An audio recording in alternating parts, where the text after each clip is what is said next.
Bonjour à tous, bienvenue sur CNews. Très heureux de vous retrouver cet après-midi pour la belle équipe en direct jusqu'à 17h. 3 heures de débat et de décryptage autour des dernières actualités et en compagnie de mes invités. Christian Proto, fondateur du GIGN, bonjour. Bonjour. Patrice Arditi, bonjour, journaliste. Et William T, bonjour. Bonjour. Président du Cercle de Réflexion Le Millénaire. Et puis cette image du ministre de la Justice, Éric Dupond-Moretti, actuellement rue des Rosiers à Paris pour commémorer les 40 ans des attentats de la rue des Rosiers. Cette histoire, celle de la rue des Rosiers, c'est votre histoire, ces mots du ministre de la Justice que vous découvrez actuellement en images et en direct cet après-midi sur CNews. Nous aurons l'occasion d'en reparler dans cette émission. On va retrouver dans l'immédiat, il est quasiment 14h, 13h59. On va faire le point sur l'actualité, le rappel des principaux titres de l'actualité de ce mardi après-midi. C'est avec Isabelle Piboulot et on ouvre nos débats juste après. Incendie entre l'Aveyron et la Lozère, au moins 700 hectares ont été brûlés, plus de 3000 personnes ont été évacuées cette nuit à titre préventif. Elles ont été délogées de camping ainsi que des villages de Rivière-sur-Tarn et de Monthuéjoul. En fin de matinée, le feu ne progressait plus. Parti hier de Lozère, il a été déclenché par un engin agricole. Laurent Nunez renforce les opérations policières afin d'éradiquer le fléau du crack. Dans le 19e arrondissement de la capitale, des agents ont été ajoutés entre le square de la place Auguste Baron et Stalingrad. Le nouveau préfet de police de Paris compte bien soulager les riverains des nuisances causées par le trafic de drogue. Taïwan a poursuivi ses exercices militaires dans le sud de l'île, mobilisant un hélicoptère et un véhicule aérien sans pilote. De nouveaux entraînements sont prévus jeudi. Selon Taïwan, la Chine prépare une invasion de l'île. Ces exercices interviennent après les manœuvres militaires de Pékin autour de Taïwan en réponse à la visite de Nancy Pelosi à Taipei. L'actrice et chanteuse Olivia Newton-John est décédée hier à 73 ans en Californie du Sud. Sa coiffure et son blouson de cuir sont devenus cultes. Elle avait été rendue mondialement célèbre avec son rôle de Sandy dans la comédie musicale Grease. Son partenaire de jeu, John Travolta, lui a rendu hommage. Depuis 30 ans, la star australienne luttait contre un cancer du sein. Merci Isabelle Piboulot pour le rappel des titres CNews et prochain point sur l'actualité, ce sera dans une demi-heure. Le pouvoir d'achat au cœur des préoccupations des Français et même pendant les vacances, entre ceux qui ont la chance de partir ou ceux qui n'ont pas la possibilité de le faire. Dans les deux cas, difficile d'oublier la crise économique, l'inflation à 6,1% sur un an au mois de juillet est déjà visible sur les factures d'énergie et dans les chariots des ménages.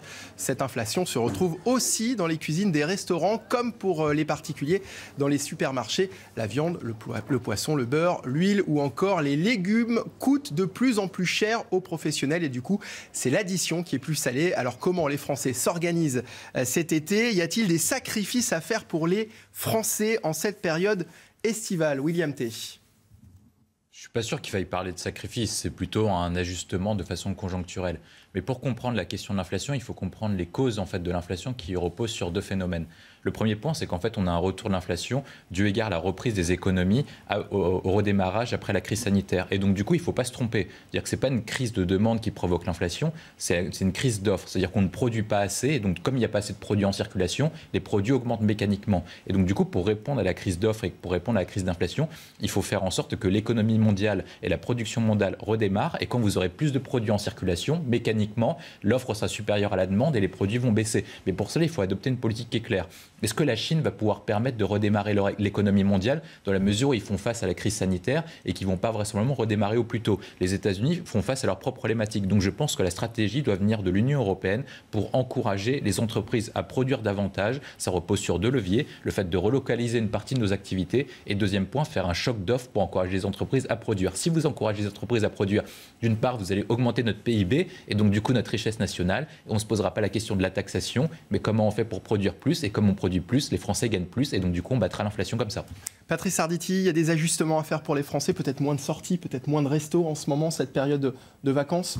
Ça fait plusieurs semaines on a des reportages, on a des témoignages sur le fait que les Français essayent de trouver des solutions pour se rationner. Moi, je n'y crois pas trop. C'est vrai évidemment qu'il y a des cas. Il y a des cas où on va pas prendre l'hôtel espéré pendant toute l'année et puis on va peut-être choisir un camping ou peut-être un camping moins cher. On va pas acheter une voiture maintenant. On va attendre un petit peu. Mais alors franchement, il y a quand même peu de gens, heureusement, il y a peu de gens qui vont systématiquement regarder au moindre centime près le prix de leurs produits dans les supermarchés. Bien entendu que ça existe, bien entendu qu'une différence de 5 € à chaque fois qu'on fait des courses pratiquement tous les jours, ça fait quelque chose pour le porte-monnaie, surtout si le porte-monnaie il est vide. Mais surtout si ça dure, si ça continue. Bien entendu. Mais moi j'écoutais William là, qui est une véritable bible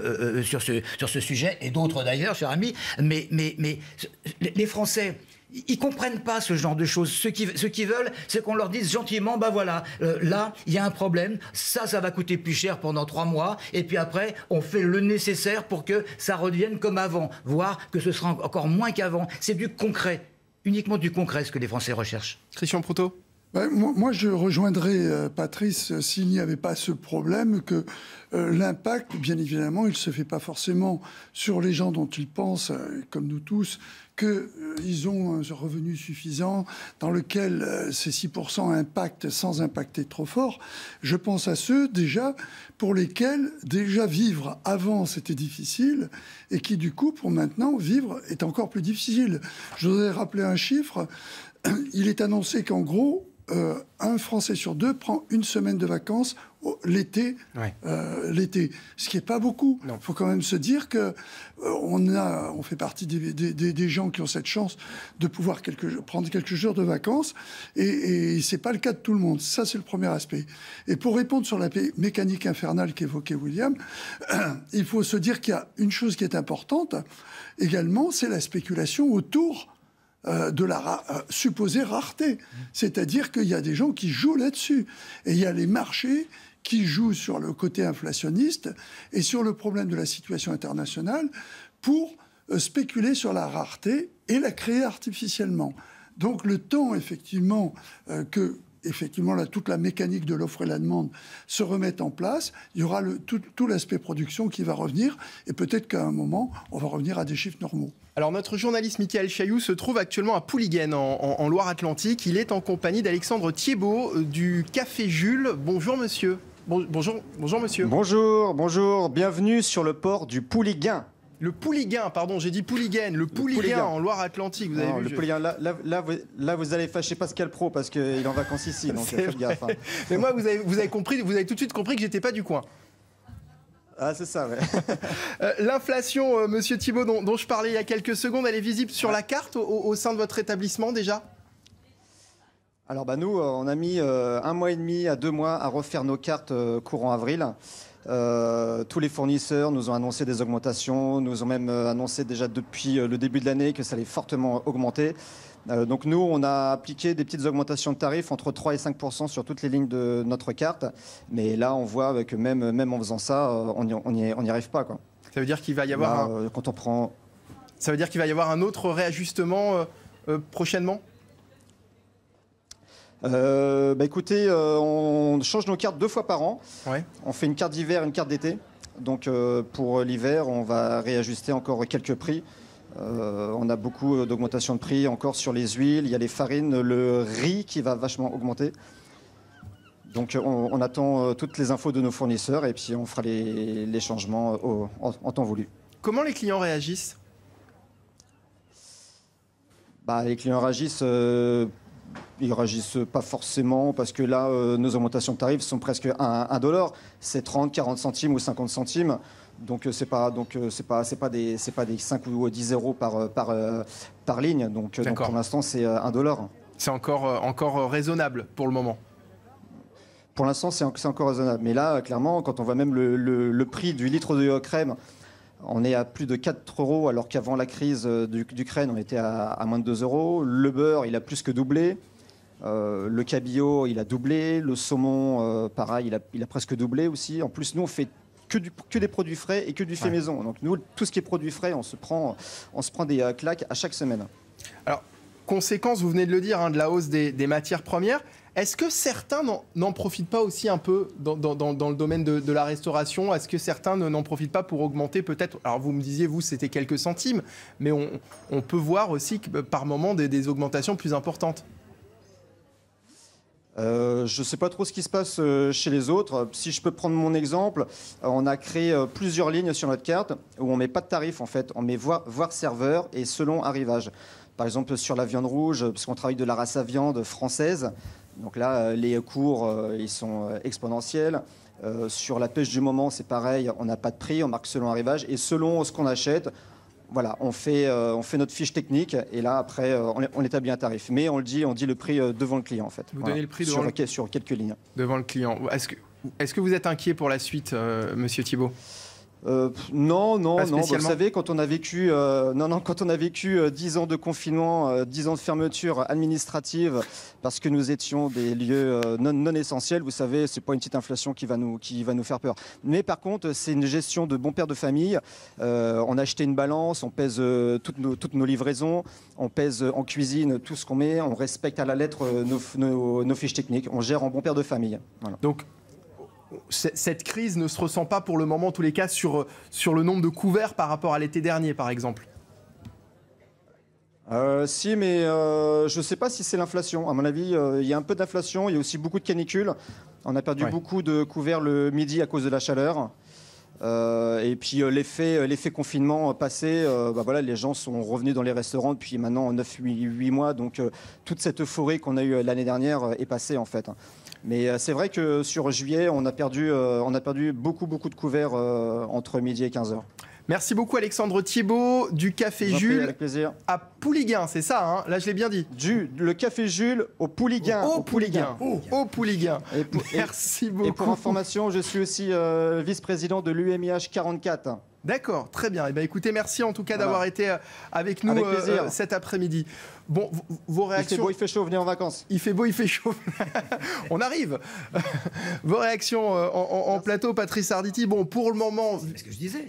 C'est ce que je disais. Il n'y a pas tellement d'interférences. Il peut y en avoir, bien entendu. Lui, il va s'en rendre compte, mais il essaye de ne pas reporter ça sur les additions. Moi, il y a quand même quelque chose qui me turlupine, c'est qu'on là, comme dans d'autres domaines, on ne vulgarise pas suffisamment. Je regardais tout à l'heure mon téléphone où il y avait Google comme tout le monde, et puis je voyais une publicité sur des pommeaux de douche. Je me dis tiens, qu'est-ce que c'est que ça? Et on expliquait qu'on peut économiser pas mal d'argent sur les pommeaux de douche. Alors on sait très bien que prendre une douche, ça coûte moins cher que prendre un bain au niveau de l'eau qu'on peut dépenser. Mais là, c'était assez extraordinaire parce que tout le monde connaît ces pommeaux de douche qui peuvent un petit peu raréfier le débit d'eau. Et quand on explique que pour une famille de 4 personnes, en principe, ça coûte 1 100 € d'eau par an et qu'avec un pommeau de douche qui diminue un petit peu le débit, on économise plus de 450 €, ça, c'est du concret. Ouais.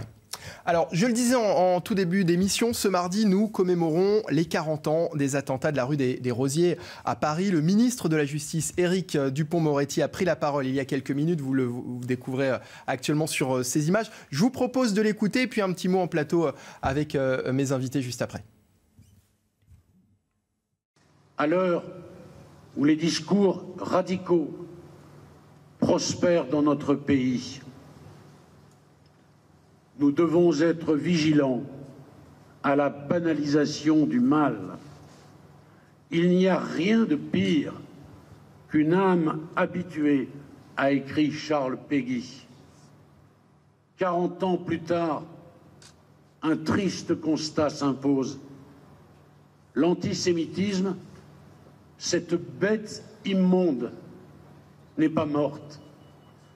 Elle rampe, plus ou moins masquée, dans l'obscurantisme de certains esprits, dans notre vie quotidienne, dans la rue, sur des affiches, au café du commerce, et même dans certains propos politiques. Qui aurait pu croire qu'aujourd'hui, certains parleraient de race juive?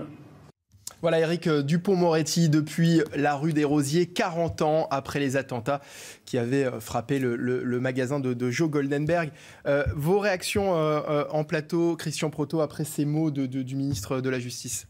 Mais moi, je suis d'autant plus touché que, personnellement, dans ma carrière, cet événement tragique a une importance non négligeable, puisque j'ai été désigné comme le premier coordinateur de la lutte antiterroriste, parce qu'on réalisait tout d'un coup que le terrorisme tel qu'on l'avait vécu auparavant, entre les détournements d'avions, les attentats, qui étaient plus ciblant des immeubles que ciblant des personnes, ou la prise d'otages qui avait pour but de créer une attention médiatique sur une cause ou sur un événement, ce terrorisme revenait aux heures les plus noires du terrorisme, c'est-à-dire s'adresser à des innocents, qui soient par rapport à leur religion ou autre.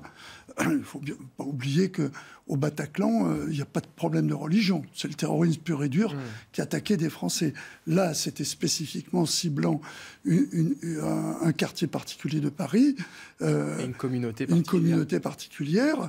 Mais on revenait à ce terrorisme violent.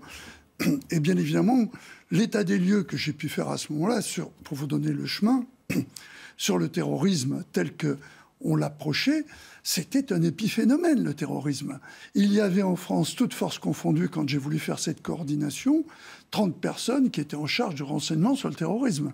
Vous imaginez le chemin parcouru depuis, les textes de loi qu'il a fallu mettre en place, ou même pour moi, le fait d'approcher le terrorisme par rapport à ce qui me semblait essentiel pour définir le mal, c'est-à-dire définir le mot, m'a posé un problème avec le garde des Sceaux de l'époque, qui considérait que c'était aller trop loin que de vouloir le définir comme étant un danger. Donc vous voyez, ça a été douloureux. Et le temps qu'il a fallu. Donc, bien évidemment, j'en suis d'autant plus impacté de voir tout ce temps qui a passé, tout le chemin qu'il a fallu parcourir, mais de me rendre compte qu'on parle toujours de la même chose après toutes ces années. Il y a eu, selon vous, un avant et après rue des Rosiers ? Dans la gestion, justement, de ce type d'attentat ? Tout à fait. Je crois qu'il y a eu un avant et un après parce que le gouvernement, en l'occurrence le président de la République lui-même, a décidé, alors que moi je n'étais à l'époque qu'un opérationnel en charge, récemment d'ailleurs, de sa sécurité, puisque j'avais été désigné pour mettre en place ce qui s'appelle le GSPR, qui existe toujours, comme j'avais créé le GIGN, mettre en place une vraie réflexion et un vrai combat contre le terrorisme, mais qui posait problème parce que c'était un terrorisme qui avait, par rapport à la géopolitique, des implications directes, c'est-à-dire que, mais qui était issu de grands mouvements comme les mouvements des Brigades Rouges en Italie, les mouvements de la bande à Bader, etc., mouvements plutôt d'extrême gauche, qui soutenaient des causes et qui, à travers ces causes, étaient prêts à faire n'importe quoi, y compris avoir ce lien à travers les gens comme le groupe dissident du FPLP, lequel groupe dissident est à l'origine, on le sait maintenant, mais il a fallu des années pour le savoir, de cet attentat, mais pour lequel il n'y a toujours pas encore eu de procès. Non, c'est la particularité aussi de cet attentat de la rue des Rosiers. Patrice Arditi, 40 ans après, les victimes attendent toujours un procès. Oui, alors que cet attentat était le plus épouvantable à l'époque depuis la Libération. C'est vrai que les gens et particulièrement la communauté juive, à laquelle j'appartiens d'ailleurs, attend depuis des années et des années qu'on arrive à trouver, sinon les auteurs, disons les commanditaires de cette effroyable chose. Moi, je voudrais relever un fait important lié à cet attentat, c'est que pendant des années, après la Seconde Guerre mondiale, on n'a pas trop fait attention à ce que pouvait être le racisme et l'antisémitisme avec des majuscules, parce qu'il fallait surtout oublier toutes les catastrophes que les gens avaient vécues pendant la guerre. Et là, d'un seul coup, ce jour-là, eh bien, ça a ressurgi. Les souvenirs sont revenus, et au-delà de la communauté juive, tous les Français se sont, et c'est relativement rare se sont sentis véritablement solidaires. Et c'est malheureux à dire, mais il a fallu cette horreur pour que ça se passe. Et on a encore plus parlé de racisme et d'antisémitisme. Et je crois franchement qu'il faut continuer parce que il ne faut pas mettre d'un côté l'antisémitisme et de l'autre côté le racisme. Il faut faire un bloc commun parce que se différencier des autres, c'est l'horreur absolue. Et on y reviendra tout à l'heure. Dans l'actualité également, les forces de l'ordre, une nouvelle fois, prises pour cible. Ça s'est passé cette fois à Compiègne, dans une attaque au mortier d'artifice contre un commissariat. 3 personnes ont été interpellées. En exclusivité, l'une de nos équipes a pu suivre une patrouille de la BAC organisée justement en réponse à cette attaque. L'objectif des policiers était de montrer aux habitants que les forces de l'ordre sont bien présentes pour les protéger. Reportage signé Sacha Robin avec le récit de Clémence Barbier. Opération surveillance du quartier du Clos des Roses, situé à côté du commissariat de Compiègne. C'est quoi le but exactement là, de cette soirée? Vous montrer un petit peu notre force. Ouais. Voilà, dire ce qui s'est passé hier soir, c'est pas acceptable. 24 heures après les attaques contre le commissariat, les contrôles se multiplient dans ce quartier gangréné par le trafic de drogue. On va faire un petit tour dans le hall. Chaque recoin de l'immeuble est scruté. Il y a des résidus dans la voiture. Cette nuit-là, plusieurs sachets de drogue sont saisis. C'est quoi exactement? C'est quoi? Je pense que c'est de l'héros, ça. Non, c'est de la bœuf. Ouais. C'est quoi son petit salut? Autour des immeubles, les policiers tombent aussi sur une arme de poing. H. En 2 ans, 94 épisodes de violences urbaines ont été recensés à Compiègne, dont 90 au Clos des Roses. Face à la situation, les habitants sont désabusés. Montrer à la population qu'ils ne sont pas abandonnés et qu'ils continuent à faire le boulot, quoi. 3 auteurs des violences de dimanche soir ont été interpellés et placés en garde à vue. Et avec nous pour en parler, j'accueille François Bersani, porte-parole unité SGP Police Île-de-France. Bonjour François. Bonjour Mickaël Dorian. D'abord votre réaction après ces images, après cette affaire, encore une fois, malheureusement j'ai envie de dire encore une fois, qui s'est passée à Compiègne. Écoutez, Mickaël, je voudrais déjà vraiment apporter tout mon soutien aux collègues du commissariat de Compiègne qui travaillent dans des conditions difficiles au quotidien parce qu'ils sont un peu isolés, même beaucoup isolés. Il faut quand même savoir que le commissariat de Compiègne est un peu loin de tout. Quand ils ont besoin de renforts, par exemple le soir, lors de violences urbaines, vous avez un des premiers commissariats qui est le commissariat de Beauvais qui est à 45 minutes. Donc on est vraiment déjà dans le problème de la ruralité et de l'espace entre les différents services de police. Le Clos des Roses dont vous parliez dans le reportage, c'est le point de fixation des violences urbaines sur Compiègne, qui est d'ailleurs à 20 secondes en voiture, 20-30 secondes en voiture du commissariat de Compiègne.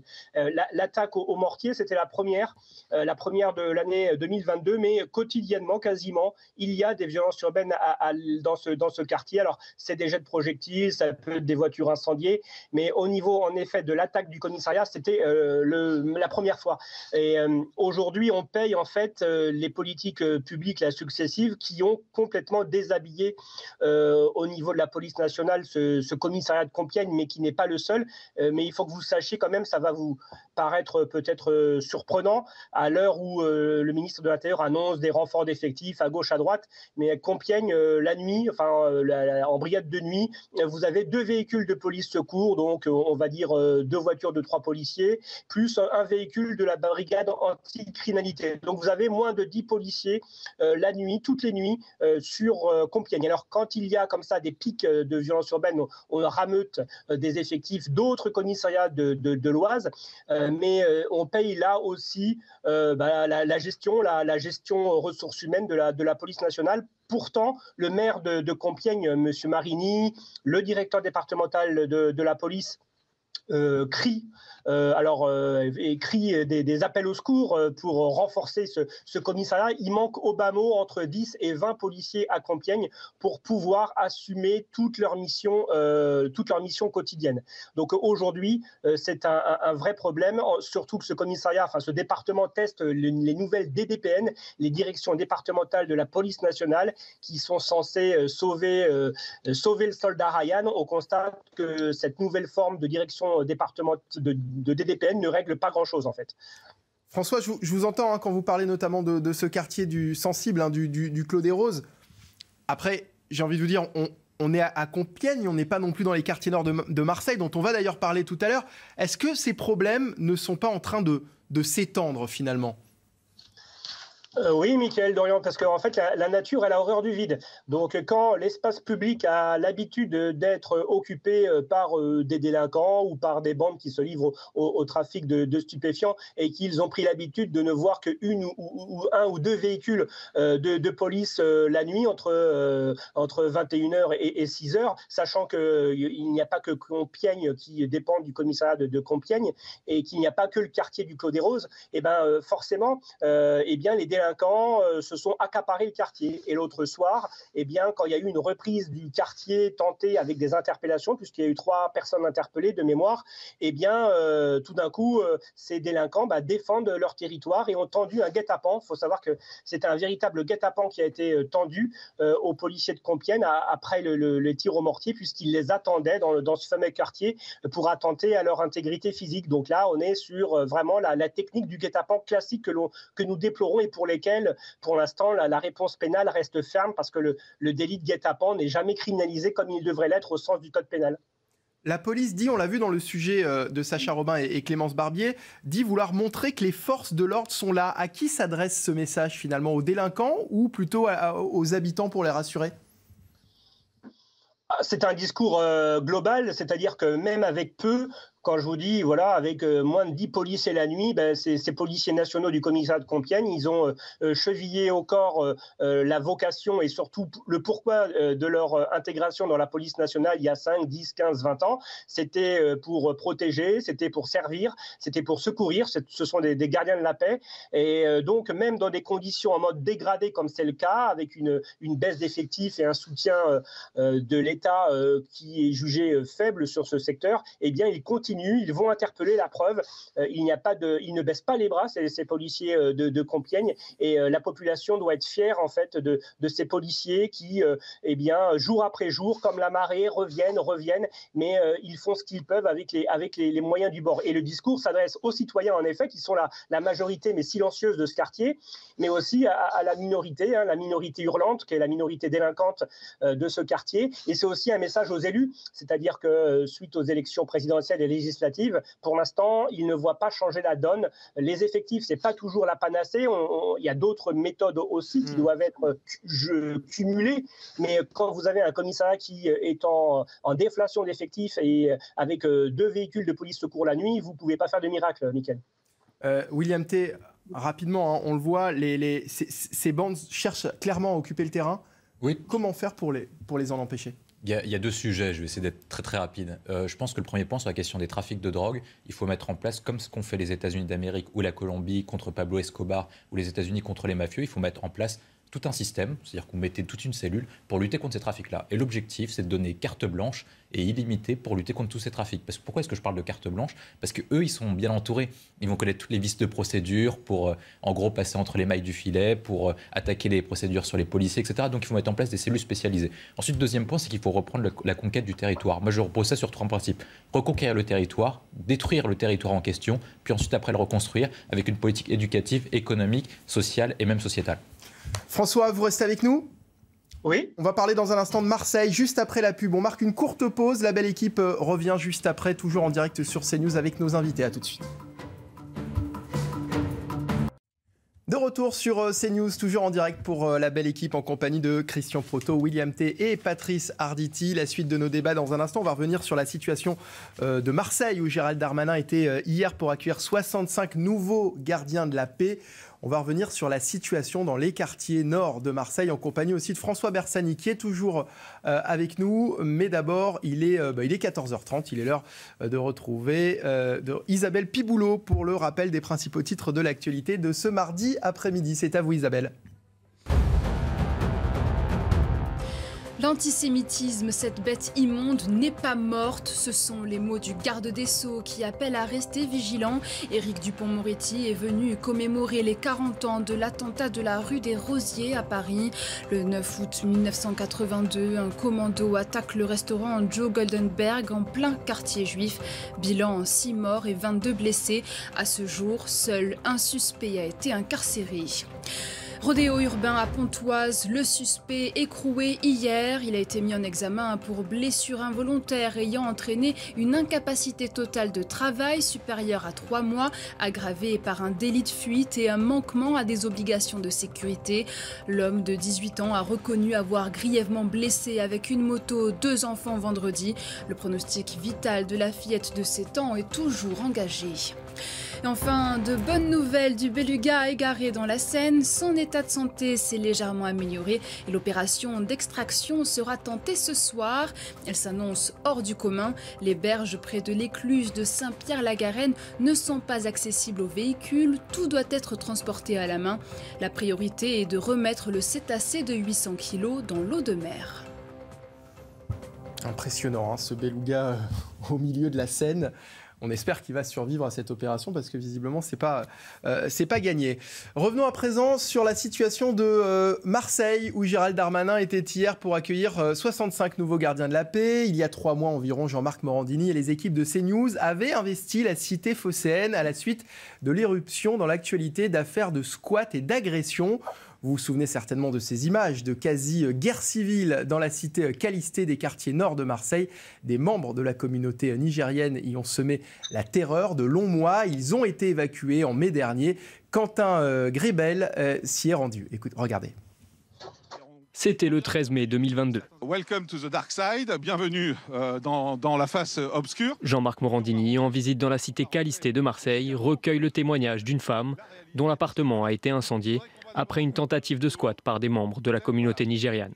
Ma fille était à l'intérieur et mes 4 sœurs et ma nièce, 4 filles, pendant qu'eux ils essayaient d'approprier cet appartement. À coups de machette, regardez, vous les voyez là, traumatisées, elles étaient tétanisées les filles. 3 mois après, une de nos équipes de journalistes est retournée sur place, accompagnée d'un syndicat de police. C'était là l'immeuble. La centaine de personnes qui terrorisaient la cité a été évacuée. Les points de deal de drogue, eux, semblent toujours intacts. C'est des immeubles, il y a plein d'endroits où ça dit. Alors ils changent régulièrement parce que les services de police font quand même le job. Hein. Ils essayent de les interpeller régulièrement. Donc ils n'hésitent pas à changer régulièrement de point de stup. Et les guetteurs, postés aux 4 coins du quartier, n'ont pas non plus bougé. Ils savent qu'on est dans la cité. Donc à partir du moment où ils savent qu'on est dans la cité, tu es obligé de sortir pour éviter qu'ils nous envoient des caillasses, quoi. Et éviter qu'ils nous massacrent le véhicule. Face à cette situation qui dure, habitants du quartier comme force de l'ordre semblent désemparés. La difficulté, c'est que les habitants sont prisonniers de tout ça. Et c'est pour eux, nous, qu'on a envie de travailler. C'est pour eux qu'on a envie d'intervenir. Parce que ces gens-là n'ont rien demandé. Ils sont soumis à la loi du silence. La métropole a annoncé l'année dernière un plan de destruction d'une partie des blocs de la cité. Un projet toujours au point mort pour l'instant. Alors d'abord, François Bersani, porte-parole unité SGP Police. Vos réactions après le sujet qu'on vient de voir? Alors le problème de Marseille, qui n'est pas en soi un épiphénomène, on le retrouve dans beaucoup de villes en France gangrénées par le trafic de stupéfiants, mais la particularité de Marseille, c'est la dimension, c'est la superficie de cette métropole qui du coup est très consommatrice d'effectifs.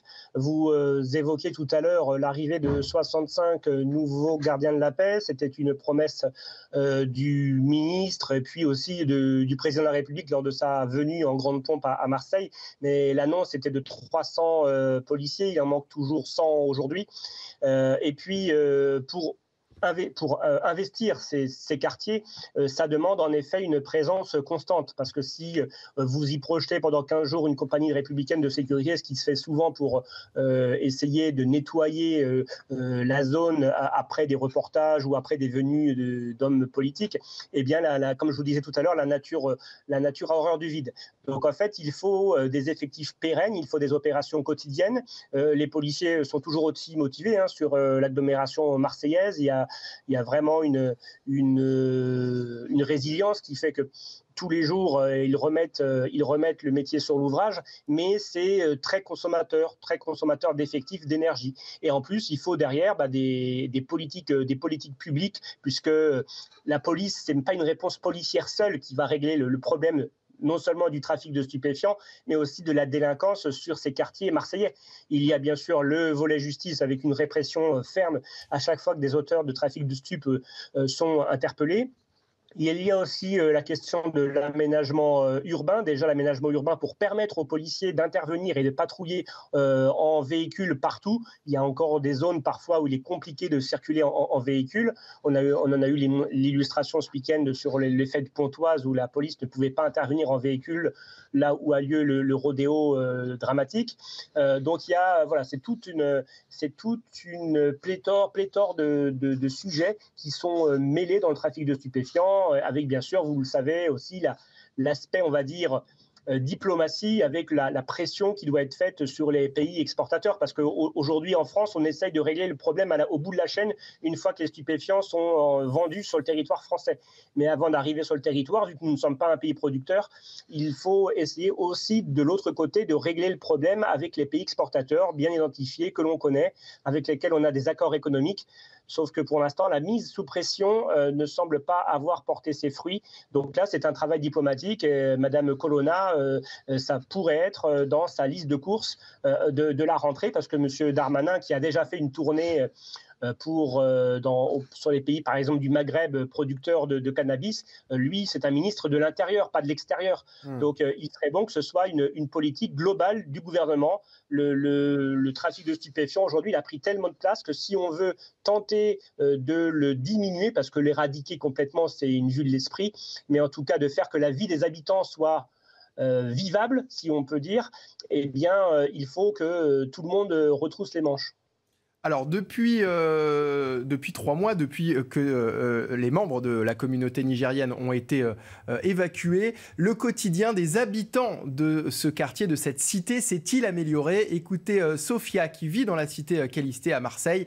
Elle nous explique que sur la question des squatteurs, les habitants ont retrouvé une forme de tranquillité, mais que la situation reste compliquée en raison du trafic de drogue. Écoutez. Oui, après, quand on rentre dans des cités, à Marseille, il y a toujours des points de drogue. Tout le monde le sait dans les cités des quartiers nord. Donc oui, c'est triste.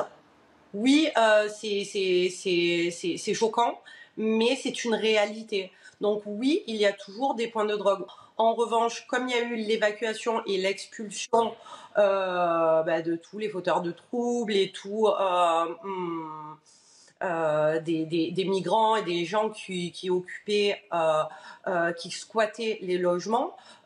Plus d'une centaine de squatteurs ont été évacués. Depuis, oui, on vit en paix. Alors un premier problème a été réglé. Pourquoi, selon vous, William T, est-ce qu'on n'arrive pas à solutionner le deuxième, celui de la drogue? La question de la drogue, en fait, comme l'a rappelé François Bersani, c'est qu'il est multifactoriel. C'est-à-dire que déjà, comme il l'a rappelé, en fait, il faut stopper les flux entrants. C'est-à-dire que la France ne produit pas de drogue. Et donc, du coup, il faut sanctionner les pays qui, par cas, exporteraient de la drogue pour qu'ils agissent plus fermement. Je pense notamment que Mme Colonna peut appeler ces pays en leur disant si par cas vous continuez à alimenter ou soutenir implicitement le trafic pour des questions économiques, eh ben vous aurez des sanctions économiques vis-à-vis de la France, notamment sur les questions économiques et sur les questions commerciales. Et du coup, le pays en question va faire le coût et balance. Est-ce que c'est plus rentable de continuer à exporter de la drogue vers la France si par cas on subit une sanction économique de la part de l'Union européenne? Je ne suis pas convaincu sur ce point-là que c'est forcément rentable. Ensuite, après, il faut régler le problème sur l'intérieur. C'est-à-dire qu'il faut faire en sorte de pouvoir criminaliser et de mettre ça comme une priorité. Pourquoi est-ce que je parle de priorité ? Nous, on travaille beaucoup sur la question du conflit entre la Chine et les États-Unis. Pourquoi est-ce que la Chine prend autant de mesures? C'est parce qu'en fait, ils sont marqués par la question de la guerre de l'opium qui avait conduit la Chine au siècle de l'humiliation. Et donc, du coup, il faut ériger la drogue comme un problème fondamental et même civilisationnel parce que la drogue va conduire à l'affaiblissement et au déclin et au déclassement de notre société. Et une fois qu'on a affirmé ces principes, il faut mettre tous les acteurs autour de la table. C'est-à-dire qu'on casse ces points de deal. On sanctionne pénalement très fort en mettant des priorités, comme je l'ai rappelé tout à l'heure, comme ce qu'a fait en Colombie une priorité nationale contre Pablo Escobar ou les États-Unis contre les mafieux. Et quand vous mettez une sanction, par exemple, on peut dire que ça peut être une commission d'enquête au Sénat qui régulerait et qui coordonnerait l'action l'action gouvernementale et l'action des différents ministères. Ensuite, après, il faut casser les cités, il faut reprendre les territoires perdus de la République. Donc, d'une part, il faut reconquérir, donc maintenir une présence policière, mais ça ne suffira pas. Il faut que le ministre de la Justice aille dans le même sens que le ministre de l'Intérieur, donc sur la question d'effectivité des peines, pour assurer des sanctions qui soient très fortes. Et après, il faudra reconstruire ces quartiers, parce que l'objectif, c'est pas uniquement de protéger ces quartiers pour protéger tous les Français, c'est que les premiers victimes de ces trafiquants de drogue soient les habitants eux-mêmes de ces quartiers. Et donc, contrairement à ce que les gens pensent, on pense à chaque fois, on dit toujours la même chose, oui, mais si par cas on agit trop fortement, on aura les émeutes de 2005. Mais qui veulent le changement? Et notamment, je pense que les habitants de ces quartiers ne redoutent pas le changement, mais ils l'attendent très fortement. Et à chaque fois, ce sont les premiers à demander des mesures très fortes, parce que sinon, ils n'auront pas de perspective, ils n'auront pas de possibilité dans la République. Et je pense qu'ils pensent avant tout à leurs enfants. Patrice Arditi, que peuvent faire les pouvoirs publics pour lutter contre ce fléau? Vous partagez l'avis de William? Oui, tout à fait. Maintenant, je voudrais quand même revenir sur une opération qui a été faite le mois dernier, une opération de policiers, conjointe de policiers et de gendarmes. Je crois qu'il y avait plusieurs centaines de gendarmes qui ont opéré à Marseille, et il paraît que c'était un gros coup de filet, mais peut-être qu'ils ont trouvé un peu de drogue, mais je voudrais savoir à quoi ça a servi surtout. Peut-être que Christian Poteau est au courant, mais à quoi ça a servi finalement? Si on trouve 50 kilos de drogue, est-ce que ça va empêcher les dealers pendant un certain temps de vendre en bas des immeubles? Je ne pense pas. Vous vous rendez compte un peu ce que peut représenter le trafic de drogue devant un immeuble comme ceux que nous avons derrière nous? Là, il y a les guetteurs qui gagnent de l'argent, il y a les dealers, il y a les protecteurs des dealers, il y a ce qu'on appelle les nourrices, c'est-à-dire les habitants eux-mêmes, certains, pas tous évidemment, certains qui vont garder chez eux de la drogue qu'on leur confie, comme ça ils pourront en garder un petit peu, ou ils vont toucher quelques billets. Et puis là, il y a au-dessus les commanditaires qui peuvent être français et qui ensuite deviennent étrangers. William parlait de la Colombie tout à l'heure, mais vous avez vu, et vous le savez probablement, les dernières déclarations, vous connaissez les dernières déclarations du président colombien qui appelle carrément à cesser la lutte anti-drogue. Alors je ne sais pas où on va, mais à mon avis, les forces de l'ordre doivent s'arracher les cheveux. Christian Proto? Moi, je considère qu'il y a, comme le disait William, un ensemble de mesures qui doivent être prises. En gros, le problème de la drogue, c'est la baignoire qui déborde. Il y a un robinet au départ. Sinon, la baignoire, si on ne ferme pas le robinet, elle continuera de déborder. Donc il y a un vrai problème par rapport à cette analogie simpliste, j'en conviens, qui consiste à effectivement dire qu'il y a le problème de l'approvisionnement, mais il y a tout le circuit qui va derrière, et on sait malgré tout, on le voit à travers les go-fast et tout, que l'approvisionnement est important.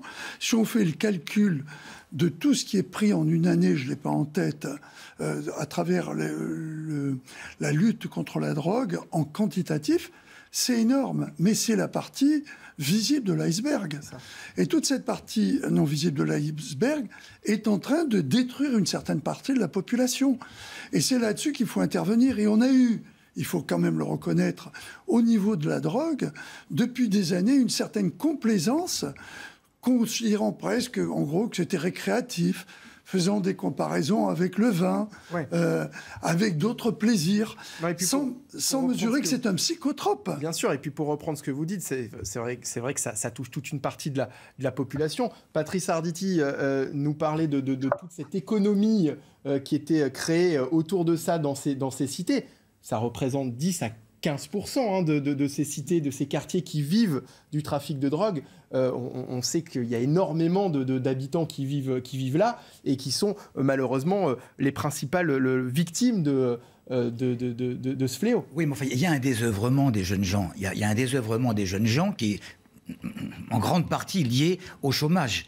Bon, et même lorsqu'il n'y a pas de chômage, je crois l'avoir dit ici il y a quelques mois, une personne qui s'occupait socialement d'un certain nombre. Mais alors attendez, parce que le chômage, je veux bien, mais le souci, c'est que on sait très bien aujourd'hui que même si on propose des jobs à ces jeunes, ils ne gagneront jamais autant. Justement, c'est ce que je voulais dire. Lorsqu'on leur propose un job qui est à peu près de l'ordre du SMIC et qui vous disent en rigolant, mais je gagne 4 fois plus et des fois par semaine, vous pouvez absolument rien faire. Alors tout ça, c'est un plan d'ensemble, mais ce plan d'ensemble, on en parle depuis des années. Et le problème, c'est que ça s'amplifie, ce genre de choses.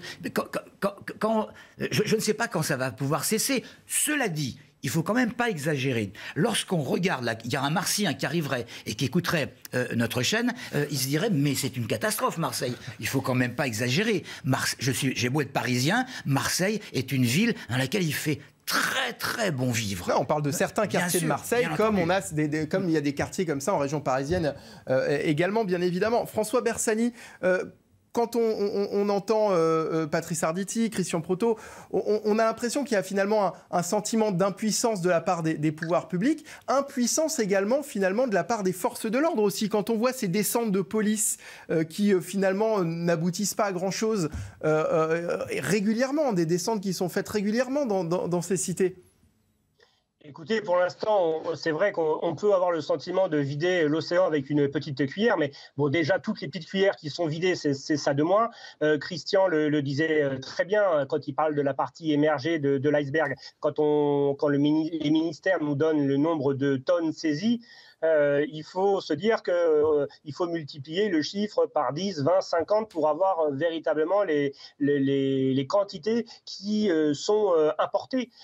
On paye aussi le tribut de l'ouverture des frontières et de l'espace Schengen. Avec ces accords, par exemple, on a beaucoup déshabillé les services des douanes.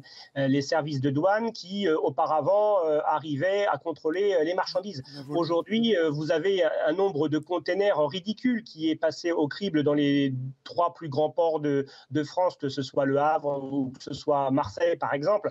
C'est ridicule.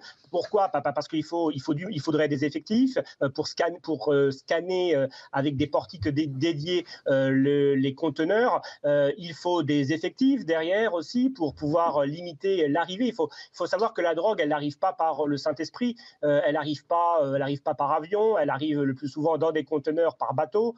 Elle passe pas non plus à dos d'âne par les frontières franco-italiennes ou franco-espagnoles. Donc on sait très bien où arrivent les grands circuits de circulation. Mais comme pour l'instant, c'est coûteux tout ça en effectifs, en moyens, et que la priorité, les charges missionnelles de la police nationale ou de la gendarmerie n'ont cessé de s'accroître, eh bien c'est vrai que comme Patrice Arditi le disait, je crois, la lutte contre le trafic de stupéfiants, après tout, il y avait une économie parallèle, ça faisait vivre une partie de la population, il y avait d'autres chantiers à mener à côté, il y avait la lutte contre le terrorisme, il y avait la lutte contre les violences intrafamiliales, et c'est toujours d'actualité. Et puis là, depuis quelques mois, oui, il y a eu à nouveau le chantier de la lutte contre les stupéfiants. Mais maintenant, c'est la lutte contre les rodéos, la lutte contre tout ce qui se passe en France. Donc c'est vrai que tant qu'il n'y aura pas une espèce de plan Marshall, en fait, on sort toujours l'idée du plan Marshall, mais William T a raison, il faut un choc. En fait, il faut un choc au niveau des plus hauts personnages de l'État et qui décident en effet véritablement de mettre le paquet sur la lutte contre les stupéfiants. Mais ça serait un travail de longue haleine. Le problème, c'est que le travail de longue haleine, il n'est pas super payant pour les hommes politiques parce qu'eux veulent des résultats à produire à la fin de leur mandat. Et des résultats qui seraient sonnants et trébuchants dans 5, 10, 15 ans, ça les intéresse moins. François, est-ce qu'il n'y a pas aussi un problème au niveau des priorités qui sont fixées par les différents ministres, par le gouvernement? C'est-à-dire on a l'impression, et vous venez très bien de nous le décrire finalement, que tout est une priorité. Sauf qu'à un moment donné, dans la réalité des faits, il faut à un moment donné s'arrêter sur une question bien précise. Oui, on a une liste à Prévert des priorités. Souvent d'ailleurs les priorités annoncées par l'État naissent de faits divers et de la médiatisation, d'ailleurs auquel les chaînes info maintenant participent beaucoup et surtout votre antenne. Et donc du coup, c'est après des faits divers, après des débats enflammés, qu'on décide, ah bah tiens, cette année ce sera l'année de... C'est un peu comme avec l'année du chat, l'année du rat en Chine. Bah là, ce sera l'année de la sécurité routière, et puis l'année d'après, ce sera l'année des violences aux personnes, et puis là, cette année, ce sera l'année du rodéo peut-être urbain. Mais ça manque de politique d'ensemble et en effet d'impulsion, ou en tout cas de dire écoutez là, c'est la drogue, il y avait un slogan, la drogue c'est de la merde, mais surtout la drogue, vous avez un nombre de règlements de compte inouï, vous avez quasiment déjà 20 morts par balle sur Marseille liés au règlement de compte sur du trafic de stupéfiants. C'est des statistiques qui ont été délivrées la semaine dernière. Mais si maintenant on veut laisser les habitants se désespérer dans ces quartiers, si on veut laisser en effet les règlements de compte à qui mieux, c'est un choix politique.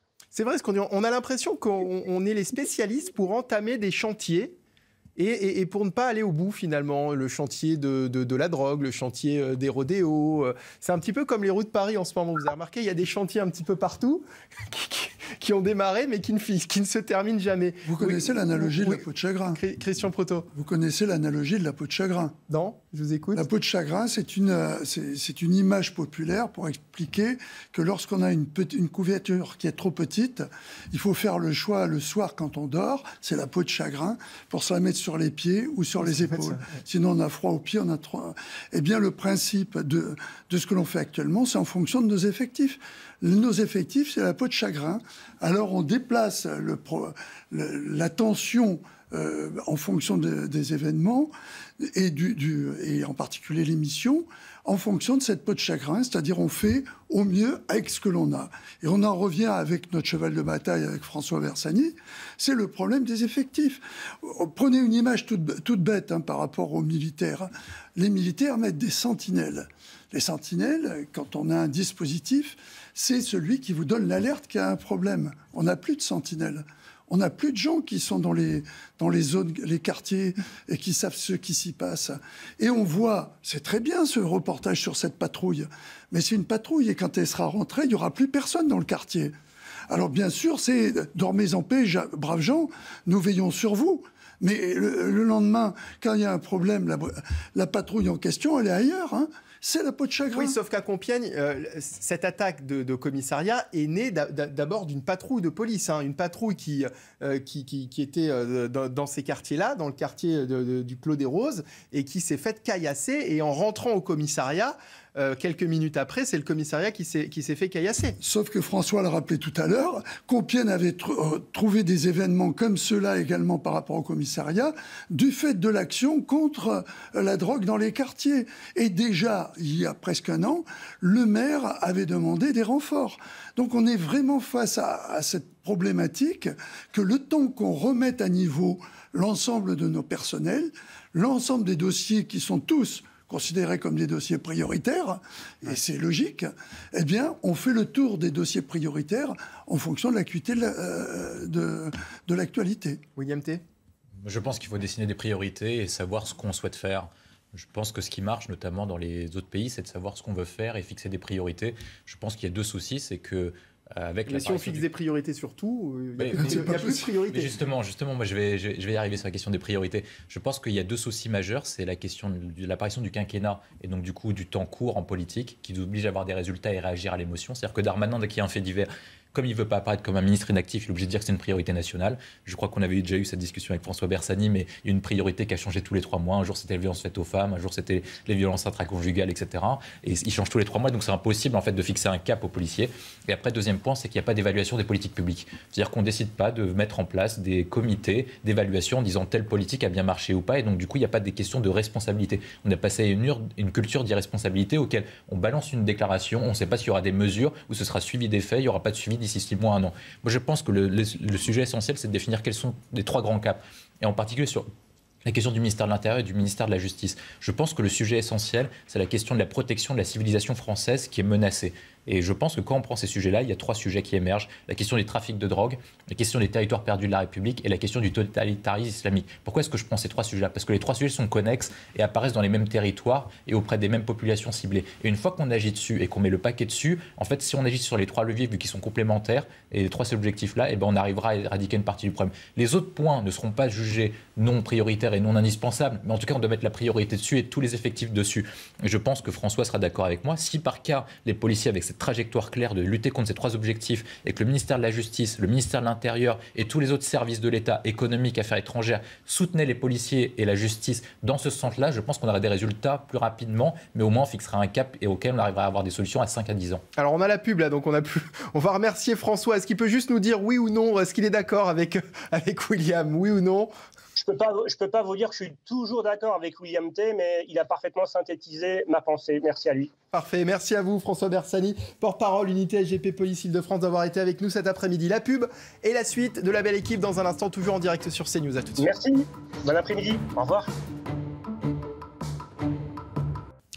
14h59 de retour sur CNews, toujours en direct pour la belle équipe, jusqu'à 17h en compagnie de Christian Proto, de Patrice Arditi et de William T. On va revenir dans un instant sur le sujet du crack dans le nord de Paris et dans le département limitrophe de la Seine-Saint-Denis, avec un reportage qui date d'un an. Nous sommes retournés sur place pour voir comment la situation avait évolué. On va y revenir donc dans un instant.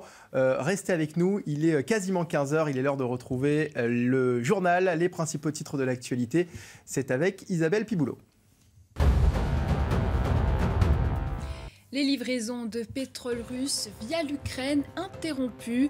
Elles concernent 3 pays européens sans accès à la mer, la Hongrie, la Slovaquie et la République tchèque. Une décision mise en place le 4 août qui intervient après le refus d'une transaction bancaire le 28 juillet liée aux sanctions visant Moscou. La Cour de cassation du Maroc se dit favorable à l'extradition vers les États-Unis de Sébastien Raoult, incarcéré depuis le 2 juillet près de Rabat. Il est accusé de cybercriminalité visant des entreprises américaines. S'il est reconnu coupable des faits qui lui sont reprochés, le Français de 21 ans risque jusqu'à 116 ans de prison. En France, les prix des carburants ont encore baissé la semaine dernière. Par exemple, le litre de gasoil a perdu près de 4 centimes, passant d'1,87 € au 29 juillet à 1,83 € au 5 août. Les tarifs prennent en compte la ristourne de 18 centimes par litre de carburant, qui passera à 30 centimes le litre en septembre et octobre, puis à 10 en novembre et décembre.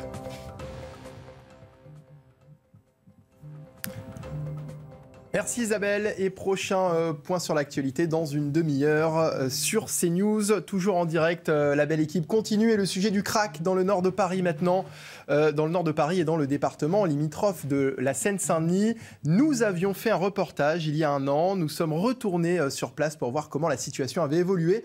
Après 8 mois d'installation, le camp de la Porte de la Villette n'a pas changé les choses. Les nuisances sont toujours aussi nombreuses pour les riverains et les commerçants qui n'en peuvent plus de subir quotidiennement les attaques des toxicomanes. Certains élaborent même des stratagèmes pour éviter les vols et les agressions. Reportage de Nicolas Winkler et Inès Alicane. Dans cette pharmacie en plein cœur du quartier de la Villette, ce professionnel n'en peut plus et dénonce une situation catastrophique depuis l'arrivée des consommateurs de crack. On est à 200 mètres du camp, mais effectivement, tous les toxicomanes viennent vers les commerces pour agresser, voler. C'est des gens extrêmement violents qui donc menacent de mort. Il dénonce aussi un abandon des pouvoirs publics. J'ai pas vu une action depuis l'arrivée du camp. D'ailleurs, les pouvoirs publics ne gèrent pas ce camp. Ce sont les dealers qui gèrent le camp. La situation inquiète aussi dans ce supermarché de Pantin, qui a dû fermer l'une de ses entrées depuis 1 mois et demi. En cause, la sécurité des clients et du personnel n'est plus assurée. Et le directeur déplore une baisse de son chiffre d'affaires. 15% de chiffre d'affaires en moins, une baisse aussi de la marge puisque le vol a été multiplié par 2. Mon commerce a 2 entrées, une entrée de chaque côté du quartier. Et j'ai dû en fermer une, ainsi que fermer le parking, puisque ça générait beaucoup trop de difficultés pour filtrer. Oui, on parle de filtration. Pourtant, je ne suis pas une boîte de nuit, je ne suis qu'un supermarché, mais je dois filtrer les personnes qui rentrent dans le magasin pour éviter qu'il y ait trop de drogués qui rentrent. Et j'ai dû fermer mon parking puisqu'il était devenu des toilettes publiques. De leur côté, les maires des quartiers touchés ne décolèrent pas et demandent l'organisation d'une conférence globale à la rentrée en présence des pouvoirs publics et des habitants. Avec nous pour en parler, j'accueille Frédéric Francel, porte-parole du collectif 19. Bonjour. Bonjour. Vous pouvez nous expliquer en un mot ce qu'est votre collectif, ce qu'est le collectif 19 ? Le collectif 19, c'est un collectif pour la sécurité et contre le crack dans le 19e arrondissement. Nous avons fédéré un certain nombre d'associations à travers plusieurs arrondissements, justement, pour lutter contre le crack, pour que les riverains trouvent des solutions et soient accompagnés par plusieurs, qu'on soit tous solidaires contre le crack, en tout cas. Alors, concernant le reportage qu'on vient de voir dans le nord de Paris, triste constat, finalement, rien n'a changé. C'est ce que nous avions annoncé de toute façon, dès qu'ils nous ont dit qu'ils allaient les déplacer des Jardins des Halles jusqu'à la Porte de la Villette, au square Forceval, donc à la limite du 93. On l'avait dit que rien ne changerait et que ça allait même empirer. Je suis personnellement, moi, en fait, allé au restaurant où j'avais envie de manger une pizza. Je suis allé vers Corentin-Cariou samedi soir. Donc déjà, il y avait personne, ce qui est plutôt surprenant pour un samedi soir. Et ensuite, il y avait des craqués partout. Donc en fait, c'était pas si surprenant que ça. Il y a même une personne qui est rentrée dans la pizzeria pour venir faire la manche auprès des tables. Donc ça donne pas envie d'y aller. Je comprends les commerçants. En fait, ils en peuvent plus. J'ai vu en fait plusieurs commerçants qui avaient pris des vigiles pour filtrer les entrées des terrasses. Là où j'étais moi, il n'y avait pas de vigile, mais bon, le propriétaire était très très vigilant. Il était tout le temps aux aguets pour vérifier qu'il n'y avait pas quelqu'un qui venait importuner ses clients. Alors, depuis l'arrivée du nouveau préfet de police de Paris, Laurent Nunez, les effectifs de police ont augmenté dans ce coin. Plus d'effectifs entre le square de la place Auguste Baron et Stalingrad pour soulager les riverains qui n'en peuvent plus. On vient de le voir dans ce sujet de ces nuisances. Est-ce que, visiblement, ça n'a pas suffi non plus? Mais ça peut pas forcément, ça peut pas suffire. Ou alors, il faudrait mettre, je sais pas moi, un quart de police tous les 200 mètres. Et quand bien même, en fait, même en mettant un quart de police tous les 200 mètres, ils vont pas disparaître tous ces gens. Donc il va falloir, enfin, ils se regroupent forcément. Et malgré en fait tout, ce qu'il faudrait, c'est les soigner, parce que si on se contente uniquement de les déplacer, il n'y a pas moyen en fait de sortir du problème. Et quand je dis en fait les soigner, il faut que ce soit en fait dans des endroits qui soient clos, parce que par exemple là on a une association qui s'appelle La Remontée qui a essayé en fait justement de faire soigner en fait une personne. Cette personne au bout de 2 jours en fait donc elle a été hospitalisée, ça a été compliqué, mais au bout de 2 jours elle était dehors parce que il n'y a pas de moyen de rétention si vous voulez dans un hôpital. On peut les mettre, mais s'ils ont envie de partir, il n'y a personne pour les garder. Donc tout le problème est là, c'est qu'en fait les policiers, eux, ils peuvent pas faire grand-chose à part les déplacer. Alors, ils peuvent interpeller les dealers, ça là-dessus. Mais au final, on déplace le problème, donc ça sert à rien. Voilà, ça déplace le problème, et ce qu'il faut en fait, c'est vraiment avoir une action plus en profondeur, avec des soins pour pouvoir les sortir de cette addiction et les sortir de la rue. Parce que les héberger, ça suffit pas. Là, 90% de ceux qui sont dans le square Forceval, donc Porte de la Villette, sont déjà hébergés. Ils viennent juste en fait en journée pour pouvoir consommer du crack, sachant que de toute façon c'est un endroit où on peut consommer du crack.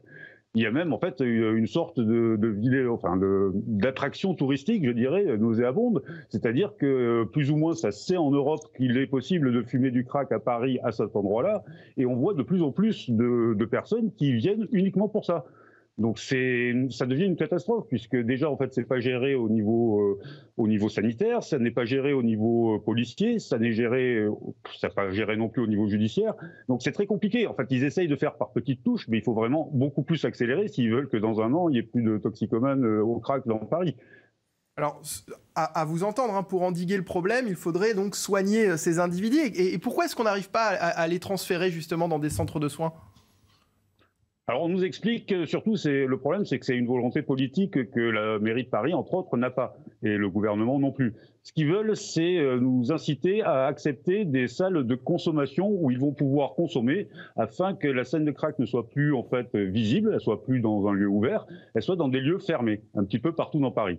Donc nous, en fait, on n'est pas du tout pour ça, parce qu'en fait, ça ne soigne absolument pas les toxicomanes. Alors. Nous, ce qu'on voudrait, c'est qu'ils soient pris en charge, vraiment. Donc, d'abord, dans un premier temps, effectivement, peut-être pour être approchés dans une salle de soins, addiction, comme ils appellent ça, mais au bout de 2-3 semaines, il faut leur proposer très clairement un sevrage en hôpital, ça dure à peu près 21 jours. Et après ce sevrage, il faut les mettre dans des communautés thérapeutiques, un petit peu à l'image de ce qui existe pour les alcooliques anonymes, c'est-à-dire qu'en fait ce sont des personnes qui ont réussi à sortir du crack, parce qu'on peut sortir du crack, c'est sûr, et qui expliquent en fait aux autres comment en sortir. Ils sont accompagnés par des addictologues, par des psychiatres, par tout un tas de personnes qui vont en fait les occuper à faire autre chose et à se reconcentrer sur ce qu'ils pourraient faire autrement sans fumer de crack. Et donc, voilà, ça existe déjà, c'est des structures du type, il y en existe une dans le Val d'Oise, c'est l'Espoir du Val d'Oise, et cette structure, par exemple, pour 1/5 du budget d'une salle de consommation, de celle de la Rivoisière en particulier, pour 1/5 de leur budget, ils arrivent à soigner, à prendre en charge une quarantaine de personnes et à en soigner 80%. Et pour quelle raison la mairie de Paris préfère privilégier les salles de consommation aux salles de soins. Quand vous nous le dites comme ça paraît aberrant, parce qu'on se dit que ces gens ont besoin d'être sevrés, d'être désintoxiqués, et finalement on ouvre des salles pour les intoxiquer encore plus. Je dois vous avouer qu'on est vraiment, en fait, on est sceptique, on ne sait pas. Ça fait plusieurs mois, plusieurs années même, en fait, qu'on se bat et qu'on essaye de leur expliquer que ça serait quand même beaucoup plus efficace d'essayer de les sortir de la rue plutôt que de continuer à essayer de les intoxiquer. Mais on n'est pas entendu. Et c'est pour ça qu'on réclame également, en fait, puisqu'ils vont faire sortir un nouveau plan crack, tous les riverains, les collectifs, les associations, enfin surtout les associations, veulent être invités, veulent pouvoir participer à ce plan crack pour pouvoir se faire entendre une bonne fois et réellement. Parce que jusque-là, en fait, quand on nous parlait plan crack, c'était la mairie de Paris qui prenait les choses en main et qui avait d'abord décidé de mettre des salles de consommation un petit peu partout. Donc de transformer les carues en salles de consommation, de transformer un petit peu tout en salles de consommation. Non, et puis personne n'a envie d'avoir une salle de consommation en bas de chez lui. Vous aimeriez avoir une salle de consommation en bas de chez vous, Christian Proto? Pas du tout. Mais c'est une situation aberrante. Moi, le raisonnement de ce monsieur me stupéfie. Il a raison. C'est incroyable que des gens pleins de bon sens comme ça ne soient pas écoutés. C'est une aberration. Et qu'on vienne vous expliquer que c'est simplement pour les protéger d'eux-mêmes tout en leur permettant de continuer à fumer ou à s'injecter n'importe quoi, simplement parce qu'il faut le faire proprement et pour pas qu'on les voie, mais c'est d'un cynisme absolu. Et je crois qu'effectivement, il y a un problème de santé, ce monsieur le souligne parfaitement.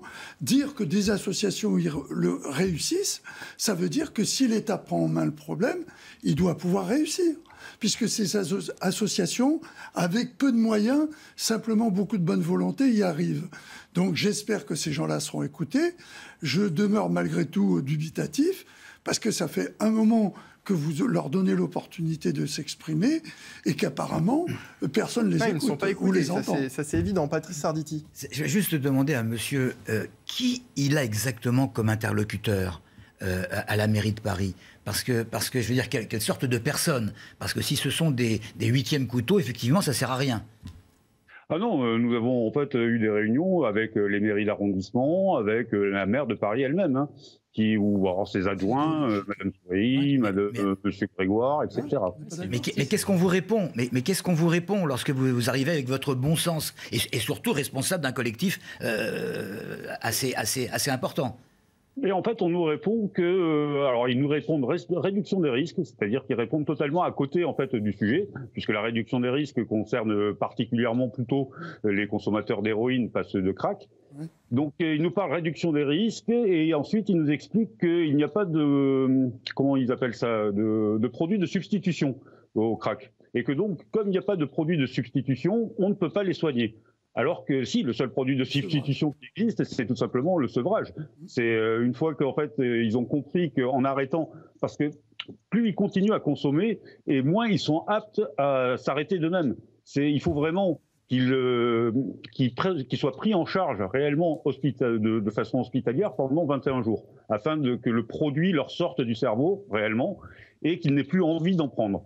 Tant qu'il n'y a pas cette hospitalisation plus ou moins de force, hein, mais, enfin, voilà, avec leur accord forcément, mais il faudrait que ça soit plus ou moins de force, tant qu'il n'y a pas ce sevrage de 21 jours, le produit étant dans leur cerveau, s'ils ont l'occasion d'en consommer, ils vont en consommer.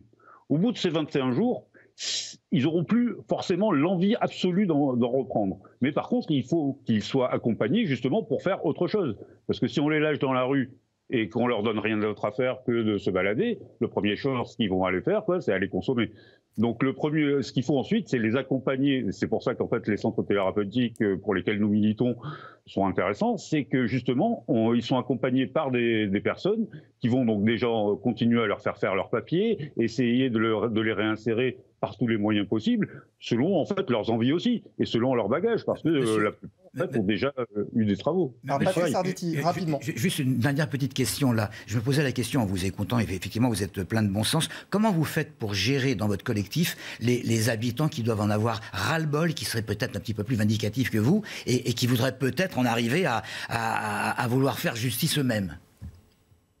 Alors c'est assez compliqué, je vous l'avoue, mais voilà, les gens ont du bon sens et ils ont surtout beaucoup d'empathie. C'est-à-dire qu'ils voient bien en fait que de toute façon, ce sont des personnes qui sont malades. Donc, et puis. On leur a expliqué de toute façon, d'une manière ou d'une autre, si en fait ce sont les habitants ou les riverains qui agressent les toxicomanes, ce seront les riverains ou les habitants qui iront en prison. Ce ne sera pas les toxicomanes. Donc on leur a dit voilà, d'être patient et voilà, de trouver, d'essayer d'accepter pour l'instant en fait cet état de fait, mais de se battre de toute façon pour trouver de vraies solutions. Parce que en fait on ne peut pas rester comme ça. Ça par contre on est tous clairs là-dessus. Les moyens de police c'est bien, mais c'est pas suffisant.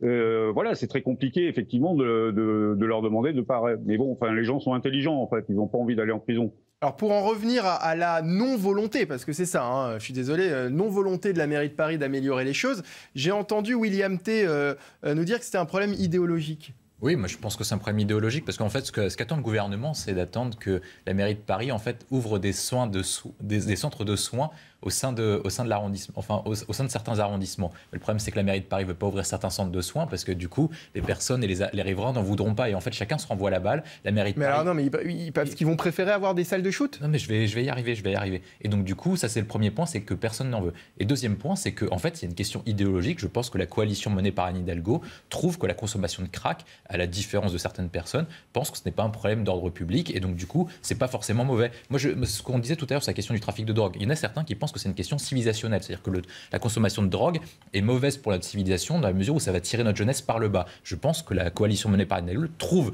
qu'effectivement peut-être ça pose des petits problèmes de voisinage, mais c'est pas une si grande importance pour risquer en fait de mener une politique globale et de prendre un rapport de force avec certains pour imposer les centres de soins. Et je pense qu'après la question est idéologique aussi, c'est-à-dire qu'ils trouvent que le remède n'est pas de les soigner. Je pense que c'est de modérer la consommation. On va remercier Frédéric Francel d'avoir été avec nous, porte-parole du collectif 19. Merci d'avoir été avec nous cet après-midi. Merci à vous de m'avoir invité.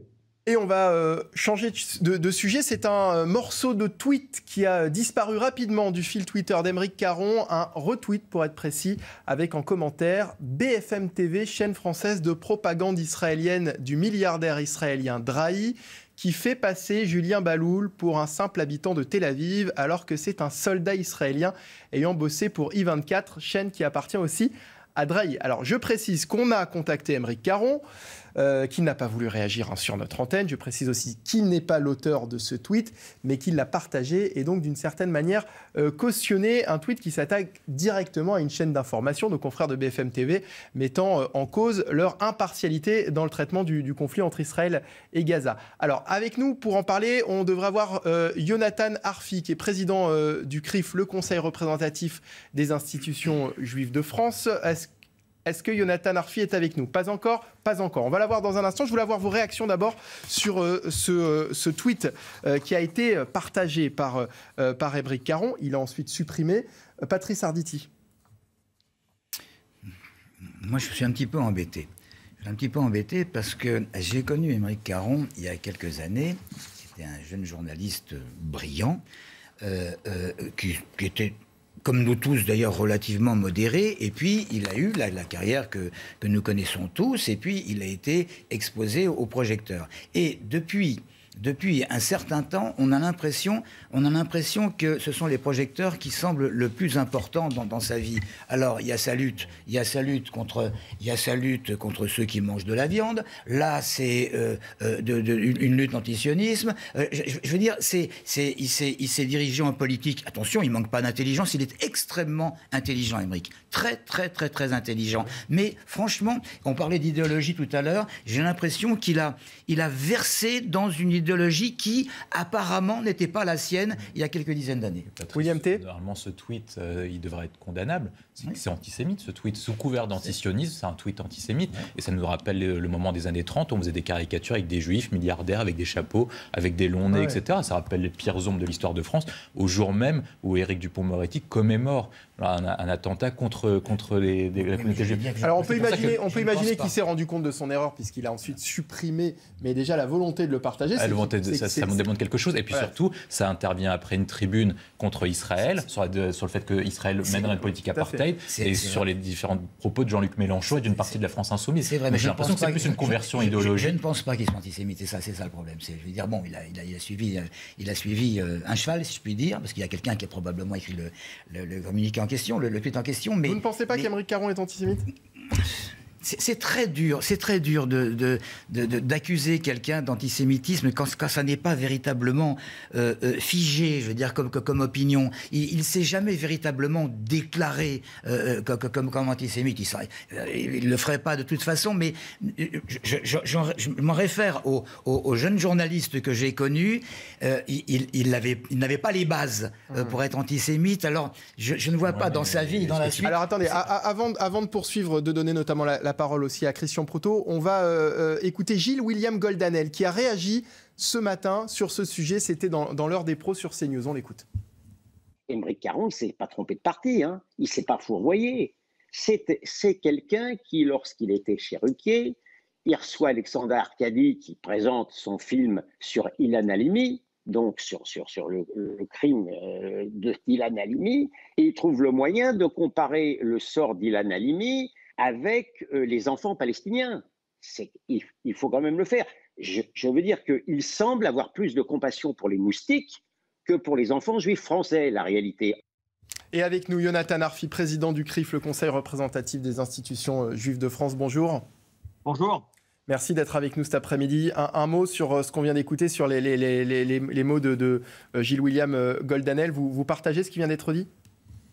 Vous savez, ce que je partage surtout, c'est le fait que Aymeric Caron a versé dans les préjugés antisémites les plus classiques, hein, en allant chercher ce qui fait l'association habituelle des juifs avec les médias, des juifs avec l'argent, et ainsi de suite. Donc, il me semble important que cela soit dit. J'ai l'impression qu'Aymeric Caron a d'ailleurs choisi de supprimer son tweet, c'est bien qu'il avait perçu qu'il avait été trop loin.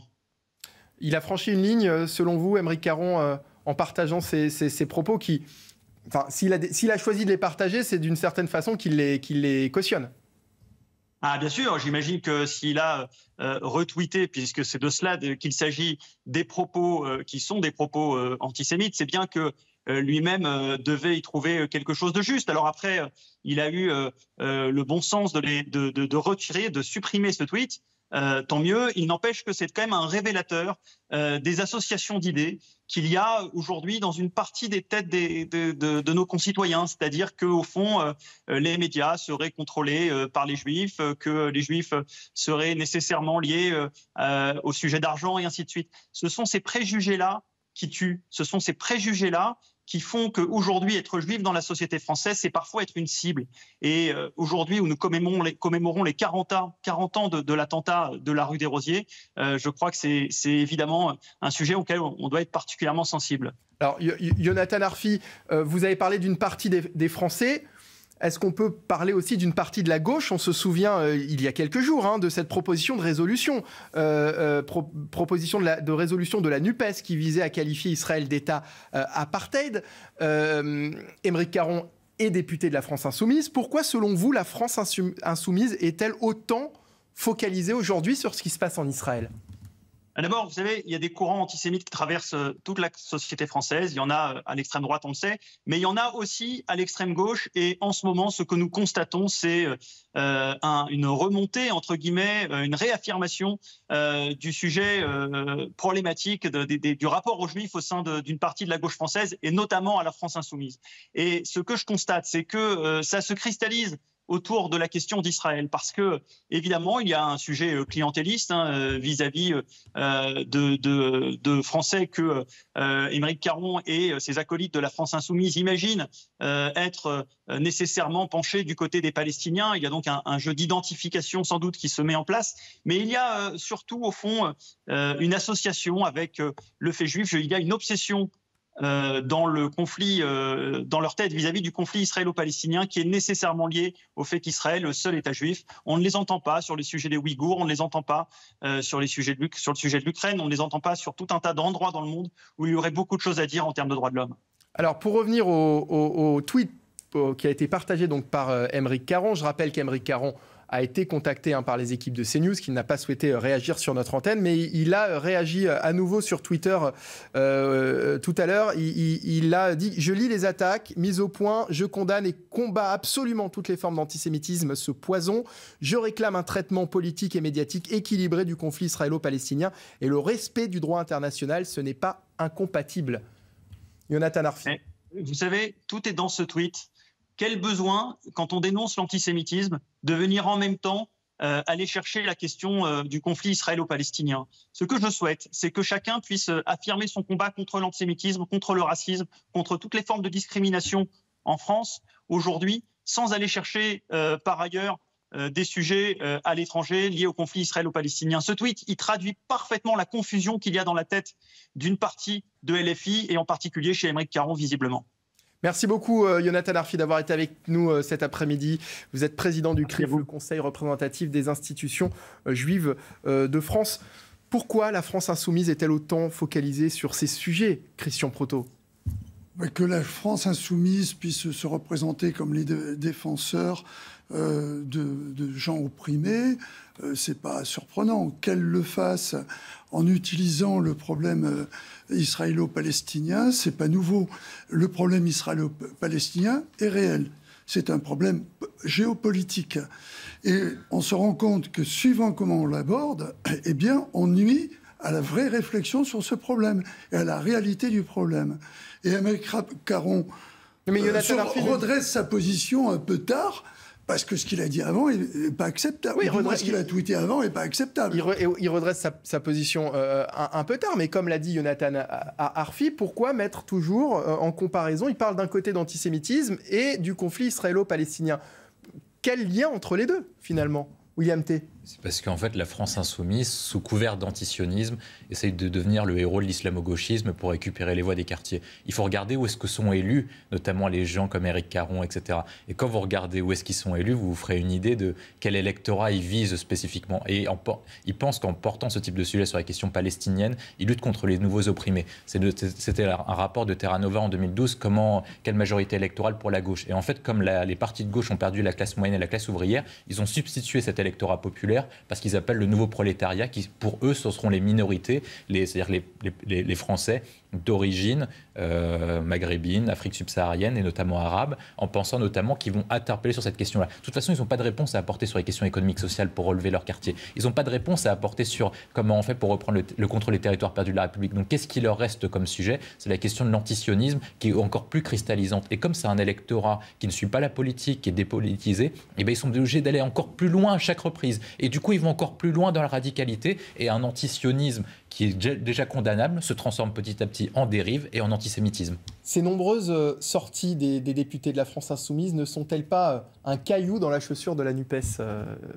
mais moi, je pense qu'à la fois Jean-Luc Mélenchon leur a permis en fait d'être élus, mais en même temps Jean-Luc Mélenchon est le principal problème qui les empêche en fait d'accéder au second tour et de gagner une éventuelle élection présidentielle. Je pense que petit à petit on est en train d'inverser ce qui s'est passé dans les années 80, les années 70 avec l'apparition du Front National dans l'échiquier politique. Petit à petit, Jean-Luc Mélenchon remplace en termes d'infréquentabilité ce qui était Jean-Marie Le Pen dans la scène politique française, dans la mesure où il tient des positions de plus en plus radicales et de plus en plus infréquentables. Il n'y a pas que c'est une étude qui le montre, notamment quand vous regardez les seconds tours des élections législatives, les Français ont fait davantage barrage à la NUPES qu'au Rassemblement national, ce qui n'était pas le cas dans les 40 dernières années. Et comme l'a rappelé Jonathan Arfi tout à l'heure, triste sortie d'Aymeric Caron aujourd'hui, alors que nous commémorons les 40 ans des attentats de la rue des Rosiers, dont